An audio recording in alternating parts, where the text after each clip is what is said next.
Coach Lee Rumble of the Saline varsity girls soccer team. Coach, you guys won 5-2. First of all, just in general, what did you think of the way you guys played?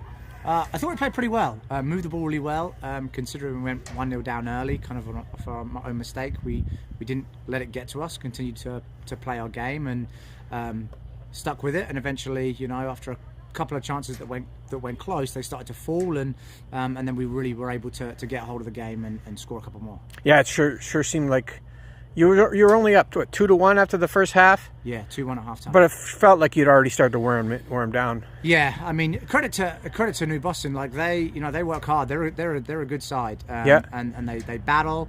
But I think eventually the way we moved the ball, they got a little tired, and we were able to exploit some of the spaces. And as the second half wore on, you could see that there was a lot of space opening up, and we were capitalizing on that. First time I've seen Sienna this year, Sienna Snyder. She scores 2, has a nice assist to Laney too. So, what'd you think of Sienna here today? Yeah, I mean, she was itching to play. You know, she missed out on the first game, right? So she was really fired up to play today, and you know, a quality player, brilliant on the ball, has an eye for a pass. There was a couple of passes that she played today where we didn't capitalise, which would have been really nice assists too. But yeah, having her on the field, you're guaranteed to create some sort of offense, whether it's her assisting or dribbling and getting shots off herself. So it's good to have her today. She was able to go through 1, 2, or go through a girl, and then another girl, have to back off and then go through her again. I mean, she was going through defenders with either power, speed, or her ability to make moves. I don't know what you call them in soccer. Yeah. A pretty special player, wouldn't you say? Yeah, and she has a great awareness for when the space opens up. And credit to the whole team offensively. We've been working a lot on creating space for each other, and she's playing on, when she plays on the left-hand side, you know, she's right-footed, so cutting inside and on her strong foot is a good weapon for us. And the movements that McKenna and Sadie and Nora make ahead of her, and Bettina and Laney when they're on, to drag defenders away from her or into spaces where they don't want to go, she's really good at exploiting that space and then finding people if she can't go herself. Well, she made a great pass to Laney.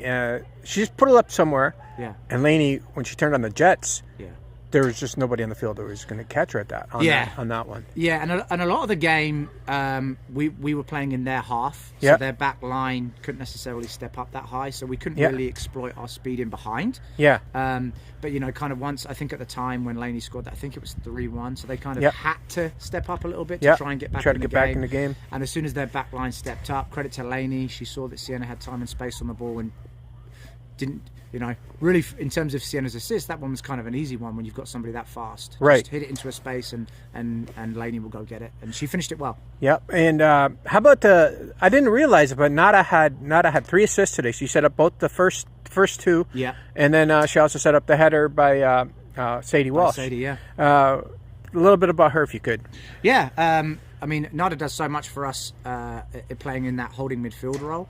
A lot of the time she doesn't get a lot of the credit because, you know, she plays it in front of the back line and she's mainly a disruptor, wins the ball and moves it on. But she's got a great eye for a pass. And, you know, we encourage her to step up a little bit higher so she can make those passes.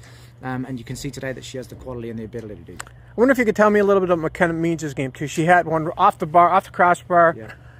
She left the game for a little bit when you guys did some substitutions. She came back in and she made good on. She just kind of powered one, I think, through the goalie and the defender who were right in front of her. And yeah, she was persistent. Yeah, as all good strikers should be. Number 9 should be. She's always sniffing around the box. Any shots that go in around the goalkeeper, she's looking to get an easy one. But if you watch the film and watch her build-up play, a lot of the time she's playing most of the game with her back to goal. Yeah, balls get played into her, and her first touch is excellent. She holds the ball up, and she has players running off her that she can look to set and go. You know, and in a lot of the games, she might receive it, set it, and then get in the box for the cross. But today was more of a day to just, hey, get it, set it, and it was other people's day to put the ball in the back of the net today. So you're 2-0? 2-0, yeah. And how do you feel about how you guys have played so far? Yeah, we're ticking along, which is good. We've got another game tomorrow night against Dearborn at their place, which will be another tough game. Yeah. But the way we're playing, you know, we're still making the odd mistake defensively, which, you know, it can cost you. But offensively, the way we're moving the ball and we're making runs off the ball, if we can continue to fine tune those and be a little bit more clinical, Yeah. Then we're in good stead. Awesome. I appreciate it, Coach. Thank you. No problem. Awesome. All right. Yeah, it seemed like it was on the